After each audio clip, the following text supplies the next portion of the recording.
Bueno, hoy vamos a hablar un poquito del sistema nervioso entérico. Más que nada, ¿por qué? Porque me interesa hablar de la importancia de la salud de nuestro sistema digestivo y especialmente de nuestro intestino.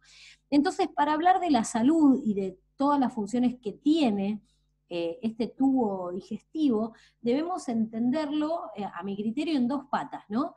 Para relacionarlo directamente con nuestro cerebro, porque nuestro intestino está completamente conectado con nuestro cerebro. Entonces, lo que comamos va a afectar directamente a nuestra psiquis, ¿se entiende?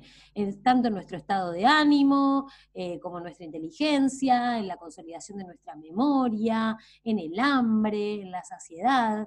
Así que bueno, vamos a ver dos patas importantes. Una es la del tema de la microbiota, que cada vez se sabe más y más y más de estos microorganismos que habitan nuestro intestino y que tienen una relación lineal con lo que se va a absorber, con cómo está la permeabilidad de esa pared, eligiendo qué pasa y qué no. Ahí hablaríamos de una disbiosis. Estas bacterias también favorecen la síntesis de ciertas cosas. Pero bueno, eso lo vamos a ver en otro video. Y acá lo que vamos a ver es este sistema nervioso que directamente está ahí. O sea, nosotros sabemos que hay dos tipos de sistema nervioso, ¿no? Y lo cuento para los que no lo saben. El sistema nervioso central y el sistema nervioso periférico. Y a su vez, cuando hablamos del periférico, hablamos de un sistema nervioso que es somático o es consciente, y otro que no lo manejamos, que se dice que es inconsciente o es el autónomo, que a su vez se divide en simpático y parasimpático. Sin extenderme mucho, hay aparte otro tercer sistema nervioso que sería este sistema nervioso que está solo en el tracto gastrointestinal y que lo vamos a encontrar entre las paredes histológicas de nuestro intestino, ahora vamos a ver dónde. Entonces vamos a hablar del sistema nervioso entérico. Es una subdivisión del sistema nervioso autónomo. Acá lo vemos como que está dentro del autónomo, ¿sí? Del que era inconsciente. Bueno, justamente sí está acá, es inconsciente. Que se encarga de, nosotros no podemos decir, intestino, contraete de esta manera o de la otra. No. Pasa que yo esto se los dije porque sé que lo consideran como un tercer sistema, depende del autor, ¿no? Pero acá lo engloban dentro del autónomo, que se encarga de controlar directamente el aparato digestivo y advierte sobre el hambre y la saciedad, evita que los alimentos entren en el cuerpo sustancias invasoras y dañinas, se encuentra en las envolturas del tejido que revisten el esófago, el estómago, el intestino delgado y el colon. Y es el objeto principal de estudio de la neurogastrología. Gastroenterología. Bueno, y acá está justo, yo la verdad esto no lo había leído todavía, y bueno, se los dije bastante bien. Entonces, ¿qué es nos va a advertir, nos va a dar señales sobre hambre y saciedad, va a evitar que los alimentos entren en el cuerpo con sustancias invasoras y dañinas, y bueno, y se encuentran justamente en estas envolturas. ¿Cómo es la estructura? Es bastante grande y está compuesto por una red de 100 millones de neuronas, la milésima parte de las del encéfalo y tantas como en la médula espinal, repartidas por 12 metros aproximadamente de tubo digestivo. O sea, tenemos 100 millones de neuronas en el sistema digestivo, gente. Es además un sistema muy complejo, consistente en una red neuronal capaz de actuar independientemente del encéfalo, de recordar, de aprender. En ocasiones se habla de segundo cerebro, que esto es toda la movida que a mí me interesa que hablemos. Pero no podemos hablar de intestino segundo cerebro si no entendemos esto. Se trata de un sistema local, organizado muy sistemáticamente y con capacidad de operación autónoma, comunicado con el sistema nervioso central a través de los sistemas simpático y parasimpático. Estos envían información motora al intestino al mismo tiempo que éste le envía información sensitiva al sistema nervioso central. Las neuronas de este sistema nervioso entérico se recogen en dos tipos de ganglios, los plexos mientéricos y los plexos submucosos. Acá, antes de arrancar, yo les voy a mostrar una imagen histológica. Acá sería lo que es la luz del tubo intestinal por donde estarían pasando los alimentos, y vamos a tener una capa que se llama mucosa, otra que se llama submucosa, y otra que se llama muscular, ¿sí? Entonces, y después sigue, pero bueno, no me quiero ir mucho de tema ni meterme en histología. Entonces, en la capa submucosa vamos a tener al plexo nervioso de Meissner, y en la capa muscular, después tenemos a la muscular de la mucosa, etcétera, etcétera, vamos a tener al plexo nervioso de Auerbach, ¿sí? Bueno, así que vamos a empezar a leer. Entonces, ¿cuál es el pleso submucoso o el de Meissner?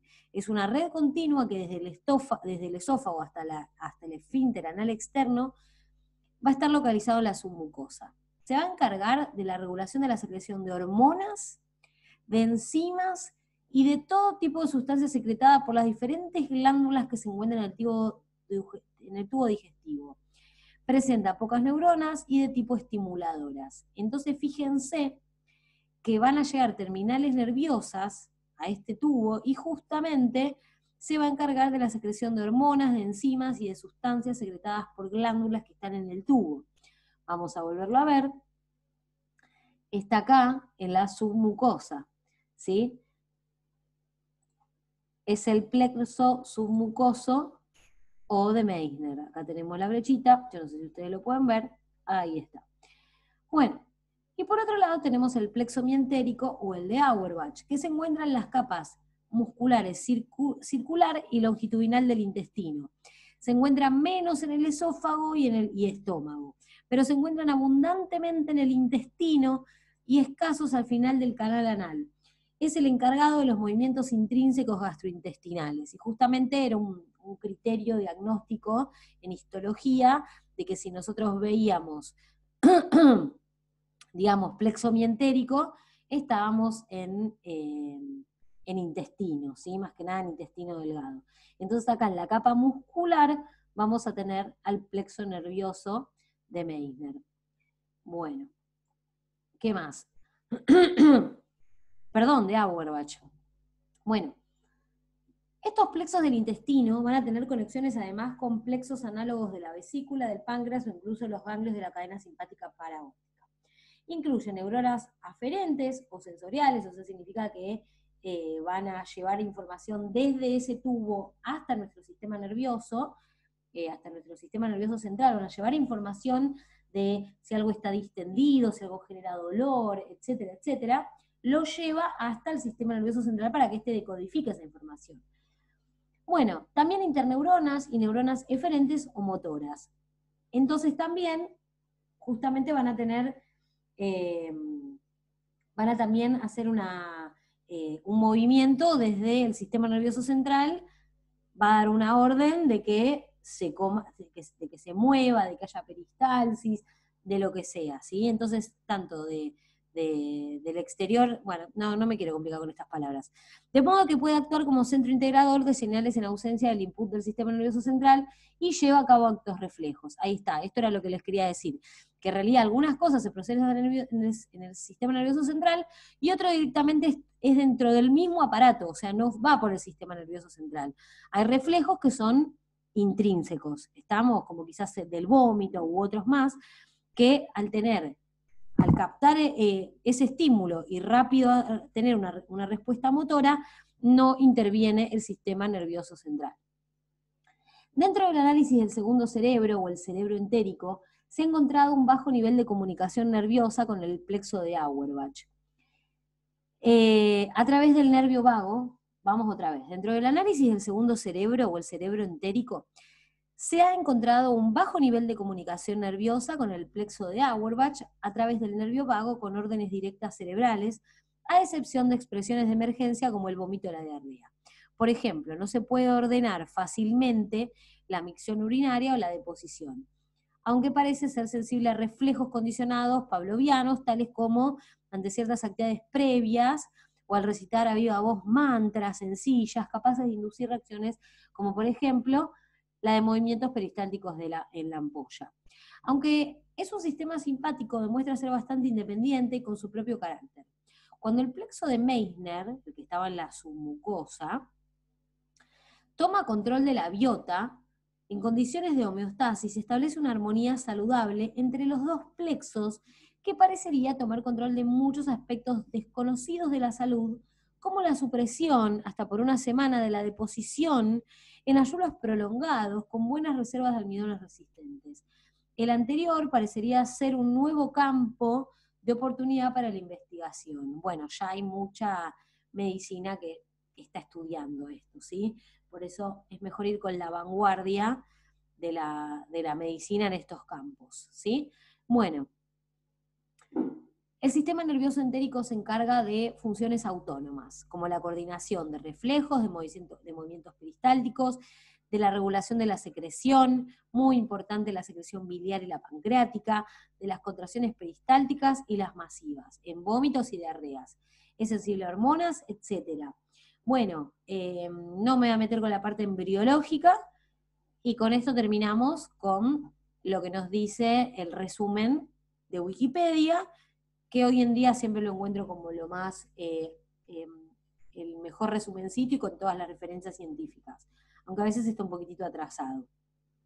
Bueno, acá teníamos la imagen, acordémonos, tenemos la capa mucosa, la submucosa donde tenemos al plexo de Meissner, y después tenemos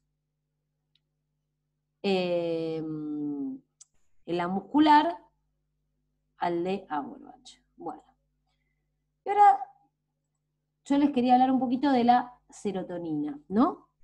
Porque justamente acá vamos a tener una relación entre nuestro sistema nervioso entérico y nuestras conductas y nuestras funciones cognitivas y demás. La serotonina es un neurotransmisor que se sintetiza a partir del triptofano, ¿no? Se encuentra en muchas plantas y en animales e interviene en muchos procesos fisiológicos. Es un neurotransmisor.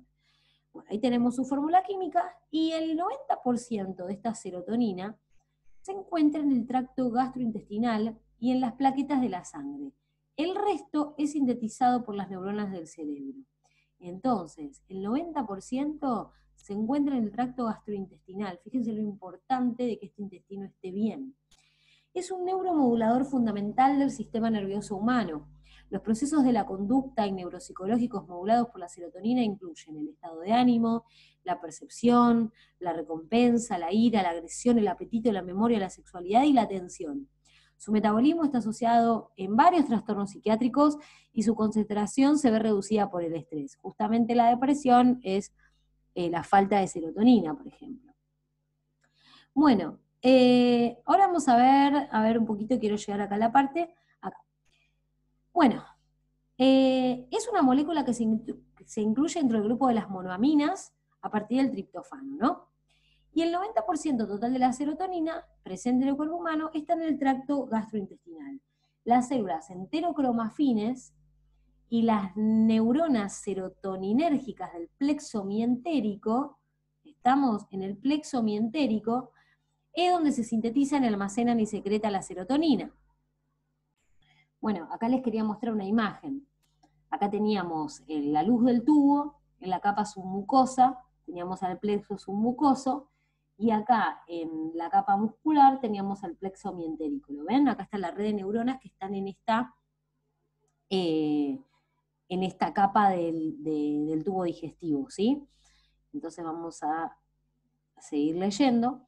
Entonces, las células enterocromafines y las neuronas serotoninérgicas del plexo mientérico van a sintetizar, almacenar y secretar serotonina, que funciona como reguladora de la secreción, de la motilidad y la sensación del intestino. Luego, liberada desde el intestino, la serotonina puede ser encontrada en las plaquetas en la sangre, que la captan del suero y la distribuyen. La recaptación de serotonina mediante la proteína de transmembrana de transporte 5-HTT representa el mecanismo principal de aclaramiento de la 5-HT del plasma sanguíneo. Al llegar a la lesión de un vaso, la plaqueta libera la serotonina, que actúa como vasoconstrictor, funcionando así como moduladora de la coagulación. Fíjense qué importante. Un porcentaje de la serotonina también se hace en el sistema nervioso central, en los núcleos del rafe dorsal, mediano y caudal del tronco. Y como neurotransmisor, la serotonina transmite señales entre neuronas, regulando la intensidad de su descarga. Durante el desarrollo prenatal es un factor trófico de desarrollo cerebral y presenta distintos patrones de expresión durante el desarrollo embrionario y fetal. Se produce dentro del cerebro y no cruza la barrera hematoencefálica. Pero ¿qué pasa? Yo estuve leyendo un poco sobre el tema que se está viendo en nuevos estudios de gastroenterología, por decirlo de alguna manera, de neuronutrición, que hay un estado inflamatorio por la comida chatarra, y este estado inflamatorio, ¿sí? las proteínas, todo lo que son las citoquinas, productos de obesidad y de comida chatarra, producen un estado de inflamación tal que afectan esta barrera hematoencefálica, y hay ciertas sustancias que pueden pasar lesionando también el sistema cerebral. Entonces, se puede dar también que la serotonina quizás pase la barrera hematoencefálica y después traiga algún mecanismo por el cual no se termine fabricando en el mismo cerebro. ¿Sí? Todo esto es muy interesante y está siendo producto de investigación, ¿no? ¿Qué más? Bueno, la serotonina influye en una variedad de funciones corporales y psicológicas, se relaciona con el metabolismo del hueso, la producción de leche materna, bla, bla. Bueno, acá cómo funciona la neurotransmisión, no nos vamos a meter tanto en eso. Miren lo que es este, tálamo, núcleo estriado, hipotálamo, cíngulo, no, ¿saben lo que es? Neurología, por Dios. Bueno, acá hay algo relacionado con la depresión. En el cuerpo la serotonina es sintetizada en la neurona, tanto en el núcleo como en las terminaciones del aminoácido triptofano, que involucra dos enzimas, la triptofano hidroxilasa y la L-aminoácido aromático descarboxilasa. Una vez que el triptofano se encuentra dentro de las neuronas adecuadas, la enzima triptofano hidroxilasa generará bla, bla, bla, bla, mediante la adicción de un grupo hidroxilo a triptofano formando bla. Bueno, acá vemos cómo se va formando, ¿no?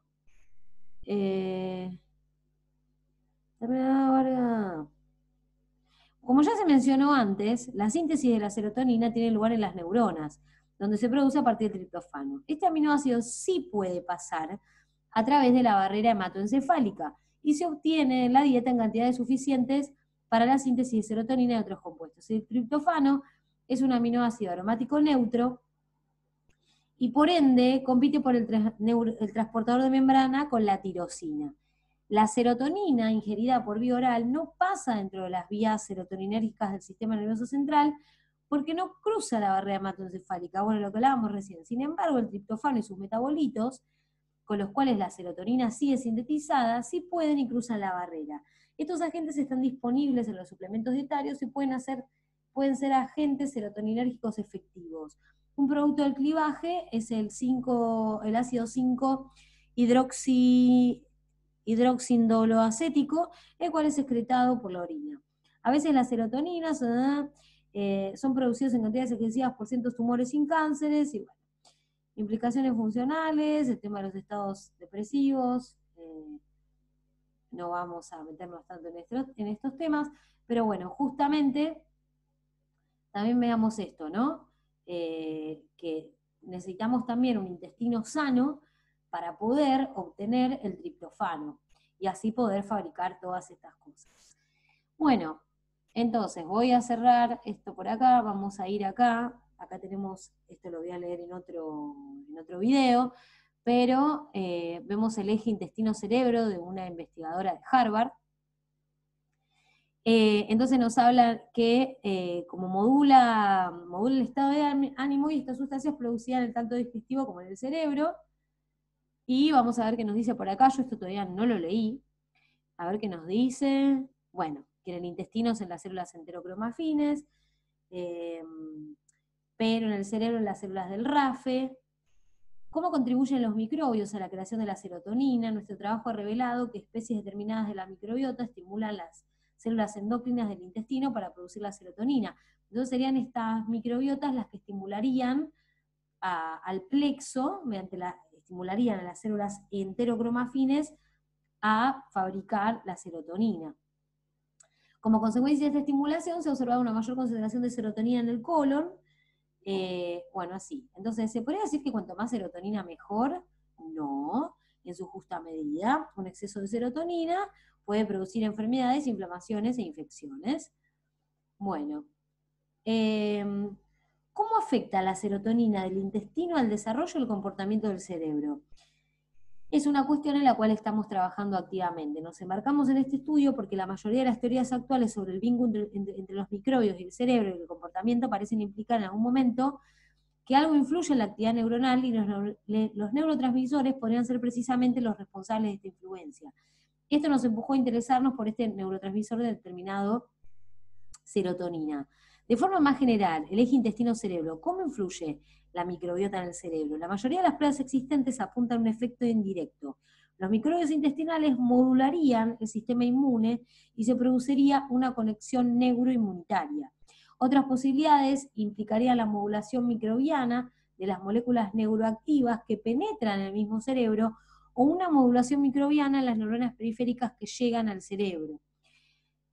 Los científicos saben que el intestino y el cerebro están en constante comunicación y el papel de la microbiota en esta comunicación es un tema candente en el mundo científico. Las investigaciones más a fondo de Laine, Hassio y otros científicos sobre los mecanismos de la interacción entre el cerebro y el intestino podrían arrojar más luz sobre la influencia de los microbios intestinales y el comportamiento. Bueno, esto es del 2017, pero hoy estuve viendo un especial del 2020 donde ya les contaba esto, donde se vio que se altera un poco la permeabilidad de la barrera hematoencefálica, ¿no? Entonces, bueno, hay ciertas sustancias que empiezan a pasar. Y otro tema para estudiar también es la dopamina, que también va a estar sumamente implicada en todo esto. Bueno, se hizo muy largo el video, espero que les haya servido el tema de ver un poco la de serotonina para llevar un poco a la práctica el tema del sistema nervioso entérico y su vital importancia. Y imaginen en todo esto la importancia que tiene la nutrición. Estamos, que todo lo que comemos va a ir, pasa primero por el intestino. Si queremos obtener un nutriente, primero de ese nutriente tiene que pasar por el intestino, no hay otra. Entonces es uno de los órganos más importantes a cuidar y a veces al que menos importancia le damos. Estamos a la calidad de lo que comemos para cuidar a nuestro querido intestino.